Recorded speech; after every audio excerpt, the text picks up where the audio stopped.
Premièrement, il faut comprendre que nous sommes du secteur de la technologie.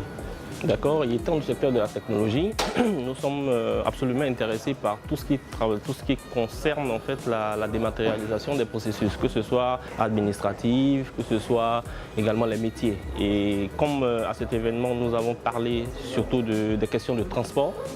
et nous avons trouvé en tout cas judicieux d'être présents et de voir aujourd'hui comment est-ce que ce secteur d'activité se développe et qu'est-ce qu'aujourd'hui nous sommes capables d'apporter en termes de nouvelles technologies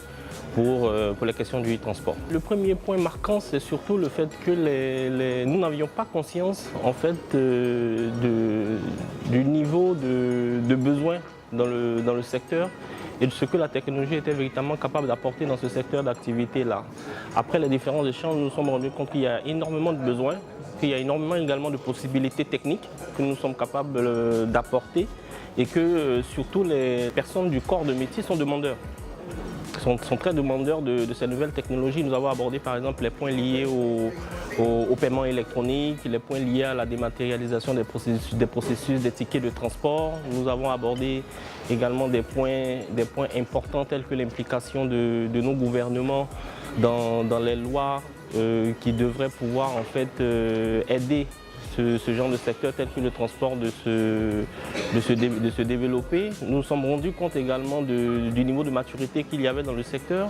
et de la complexité qu'on pourrait avoir si on devait apporter par exemple de la technologie sur un secteur qui est tout de même, je dirais, 50 à 60% informel. La suite, ce sont des ateliers pratiques, parce que nous, en tant que partenaire d'abord privilégié, je pense, de MTN,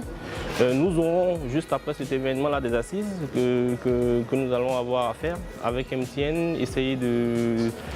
travailler de façon concrète sur les différentes problématiques que nous avons pu relever, sur les possibilités en termes de solutions que nous pouvons apporter et mettre tout ça dans des chronogrammes et revenir vers le secteur du transport en leur faisant des propositions concrètes en termes de solutions. Et je pense qu'il peut y en avoir parce qu'il y a des solutions qui existent déjà en Europe que nous avons également abordées, que nous avons passées au peigne fin, que nous allons certainement essayer sur lesquelles nous allons nous appuyer pour pouvoir proposer des choses qui répondront un peu plus aux besoins locaux.